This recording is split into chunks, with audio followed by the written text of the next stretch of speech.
Good evening, ladies and gentlemen, and welcome to episode 2 of Once Upon a Dad podcast. Now, y'all, I am very frustrated.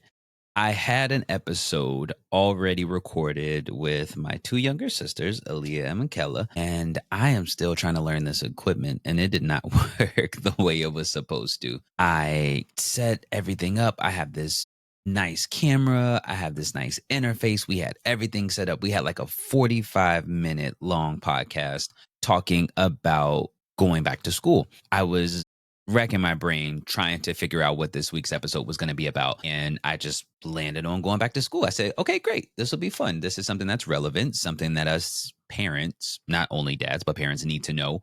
And who better to get advice from than the kids who are going to school themselves? So we had a long, funny, great conversation, and you guys won't get to see any of it. The camera stopped working 11 minutes into this 45-minute podcast, and the sound also didn't work. You could hear Aaliyah's mic well, but you couldn't hear mine. So here we are. You guys are stuck with me for the day, but it's all good. This will be a very short podcast because I'm very unprepared. Don't have much to talk about because I talked about everything that I planned with them and it's not working, but that's okay. And I don't want to go back and paraphrase because I really want you guys to hear what they had to say and hear it from their mouth. So I will get them back on the podcast. Hopefully next week. It will be after school has started, probably for most of you. I don't know where you guys are in the country, so maybe school hasn't started for you guys yet. But even though it doesn't have to be done on the first day, I just wanted it to be done before the first day of school so you guys can have something to look forward to. Anyway, here we are. One thing I will say that came out of the podcast that I thought was great, I asked the girls a question that I wanted to know myself because I find myself asking them every day, and I'm sure most of us dads, most of us parents do this as well. When our kids get home from school, we say, hey, how was your day? And y'all already know what's the answer that we usually get. That was good. That was fine. And so I asked them, how can we ask about your day without it feeling intrusive, without you guys being annoyed with us? Because every time we say, how was your day? They just go, ugh, it was fine. It was good. Like, stop asking me that. So I asked them, what can we do better? How can we ask that question better? Or how can we get a better response out of them? And their answer was really cool. Their answer was, don't ask me how was school every day. And I said, okay, well, we want to know because especially for me, I'll speak for myself as a father, our job is to protect you our entire lives, physically, emotionally, spiritually, all of these things. But I mean, we have you in our protection for so long, and then we send you out to school and you're being taken care of by I mean, basically strangers. I mean, sure, we get to meet the teacher, the day before or a week before school, but that's it. I don't know these people. So I'm nervous. And when you get home, I want to know not only how was your day, how well did the school do of protecting you and your well-being? So that one was kind of hard for me. They said, don't ask every day, but they said, don't ask, how was your day every single day? It's okay when they come home. And if we say, hey, is there anything you want to talk about that happened in school today? Or, hey, how are you? And if they say no, that's okay. And now that I think about it, I'm trying to look back at myself when I was in school. Did I have something to talk about every day? Absolutely not. Did something happen every day at school? Sure. We learned every day. I'm sure there was some type of drama that happened, but it wasn't something necessarily that stuck in my brain that made me want to come home and talk to my parents about it. So they said, maybe just ask twice a week. How was your day? Tell me something that happened at school. Then that way they have information built up from a couple of days. So don't ask them on Monday as soon as they get back to school. It's a Monday. Nobody cares about Monday. Everybody hates it. So they are probably zoned out and don't have anything to talk about.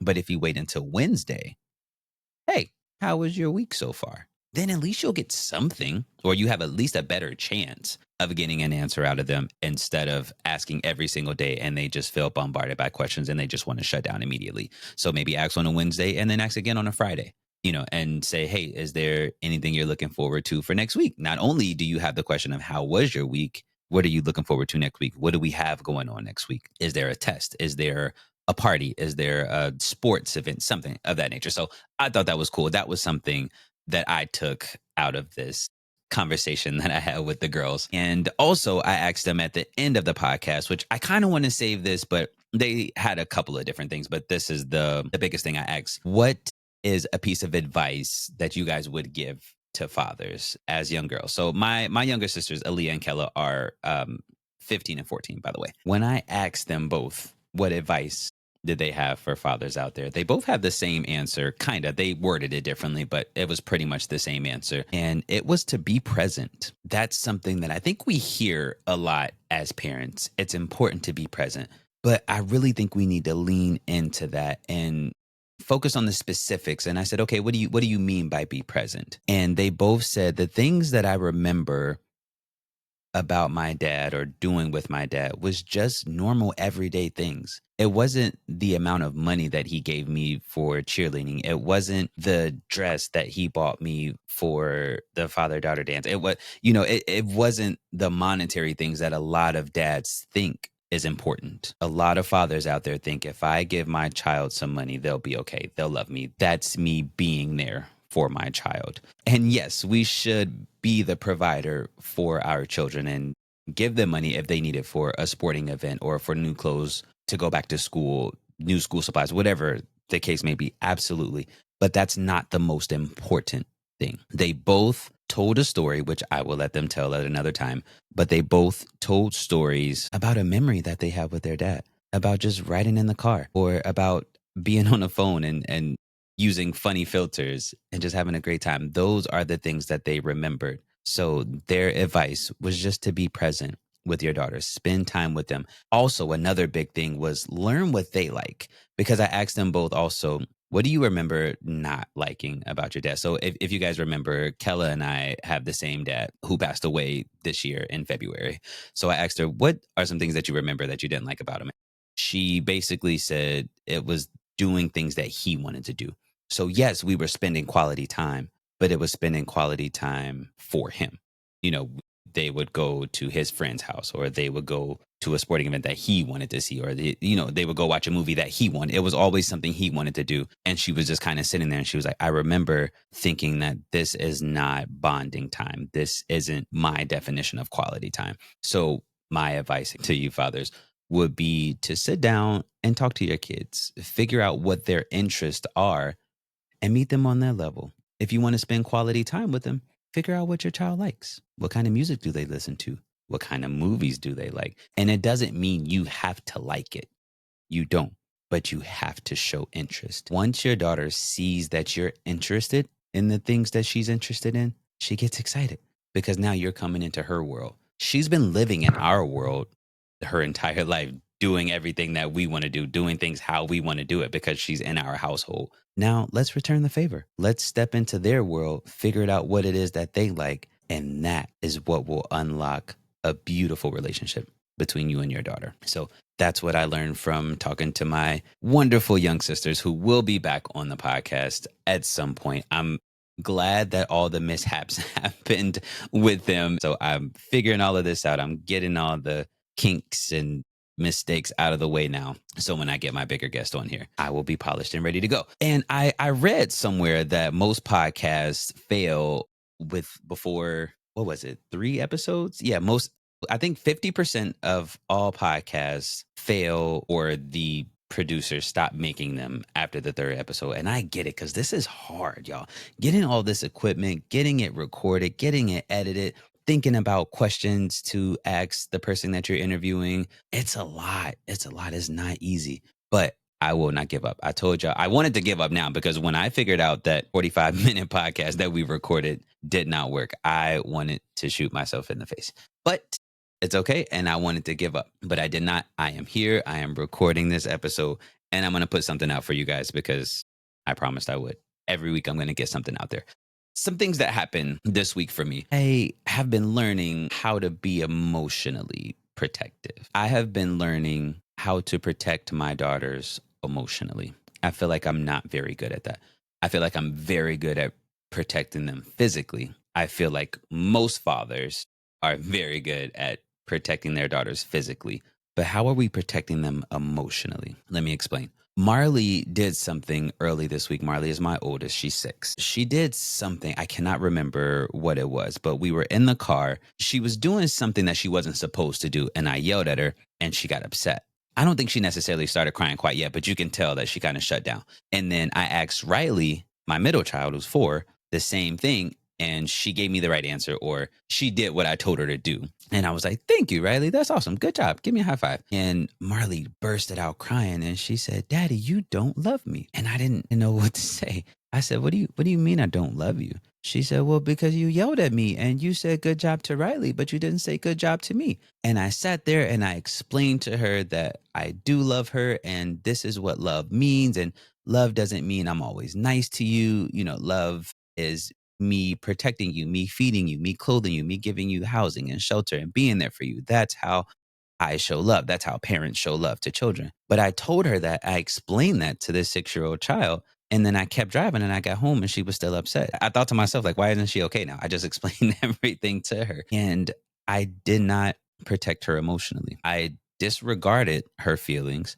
told her why my point of view was right, and I kind of left it at that. And she was really upset for the rest of the day. Before I put her to bed that night, she said, so Daddy, you still love me, right? And I said, of course. And then I gave her a hug and I said, I love you. I will always love you.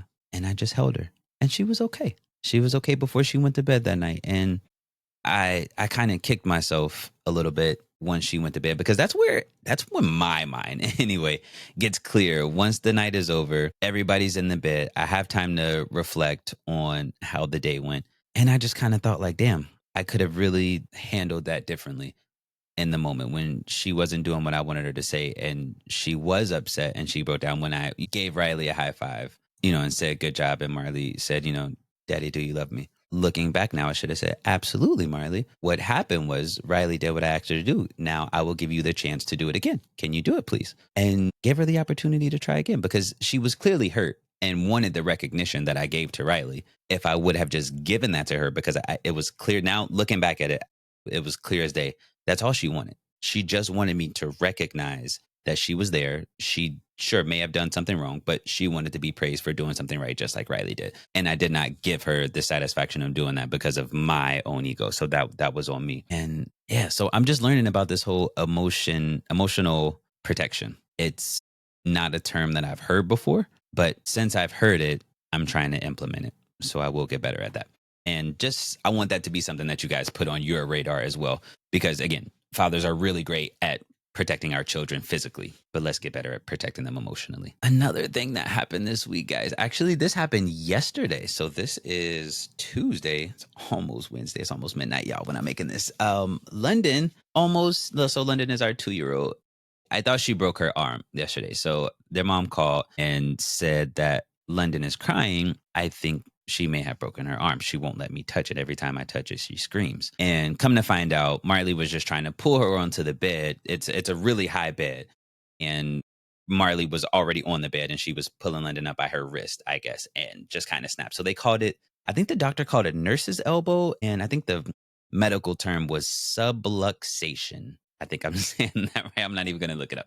But I don't know. The doctor explained it to me. It was basically like her shoulder just kind of popped out of place, but it wasn't her shoulder. It was her elbow. And the doctor just looked at her straight in the eye and said, okay, London, we're going to, turn it back up. It's going to hurt a little bit, but you'll be fine. And he just twisted it and popped it back into place. And poor London, she cried for like 30 seconds and then it all went away. I mean, we were kind of in and out of the hospital. It was great.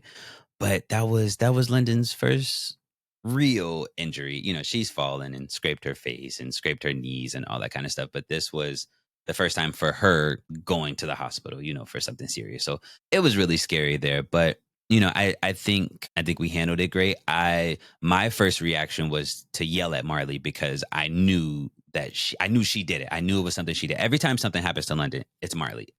There's been so much going on. So I wanted to yell at her. But one rule that I gave myself that I would challenge you guys to do as well: don't punish the child if you did not witness what's happened or have a reliable source of someone who did witness the situation.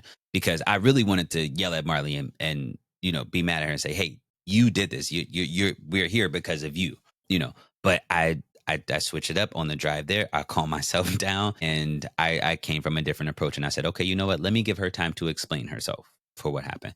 And Marley explained to me what she did. She said she was trying to pull London up off the bed. Everything makes sense. Now, if I felt like she was lying to me, this would have been a whole different story. But when she said it, I was like, okay, yeah, that actually makes total sense. And then even when we got to the doctor asked what happened. We let Marley tell the story. And he said, yeah, that lines up exactly with what I'm seeing here with this diagnosis. So that was kind of cool. So that, I guess my tip for you guys is to give yourself a moment to calm down before administering any type of punishment, however that punishment may look for you, because that could have been really bad. I could have went and yelled at this poor child for thinking that she intentionally harmed her sister when she didn't. Yeah, it's really hard. It's really hard to do though, to keep yourself calm in moments like that, especially when big emotions are involved. My big emotion was fear and anger. Anger because Marley hurt London yet again for doing something silly that could have been avoided, and fear because I truly thought London broke her arm and now she's going to have to be in a cast and we're going to have to navigate that.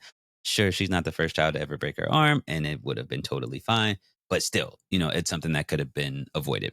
But we talked to Marley about, not picking London up that way. This is how you do it. If you do want to help her up, pick her up from underneath her arms and not that. And that was one of the things that the doctor told us, was to be careful how we pick her up. If we're gonna, if two adults, mom and dad, are holding the baby's hand and, they like to jump and swing back and forth, don't do that with London specifically, because if it happens once, usually it means that child is prone to these type of injuries. So the doctor said that usually once we see a child that this happened to, we will usually see the same child again for the same injury because they're prone to it. That's just their bodies. Yeah. Fun fact, if you guys did not know that. So now we're going to be extra careful picking up London, making sure that we are picking her up the right way and doing all the things. All right, guys, that's it for me this week. I did not think I was going to get an episode out there after this whole blunder, but I made myself do it. I'm proud of me. Proud of y'all for tuning in and listening. Thank you guys so much. If you have any questions, any comments, any concerns, please put them in the comments section. DM me, text me if you have my number, call me, something. I would love to get your guys' input so I can have some ideas for future episodes. And also, I want you guys to get your questions answered, because it's no good listening to me talk about things I want to talk about. I want to make sure that we get your questions and comments addressed as well. And again, I'm not a guru. So if I don't know the answer, I will go and find that answer and then bring it back to you to the best of my abilities. So please don't forget to like, subscribe, and share. I forgot to say that in my first episode. I'm so mad. So this video will be up on YouTube. That's probably where most of you guys are watching it. I am still in the works of getting it on Spotify and Apple Music. I don't think it's that hard. I have just been very limited on time. However, I will get those out to you guys. But peace and love. Thanks. And I will see y'all next week for episode 3.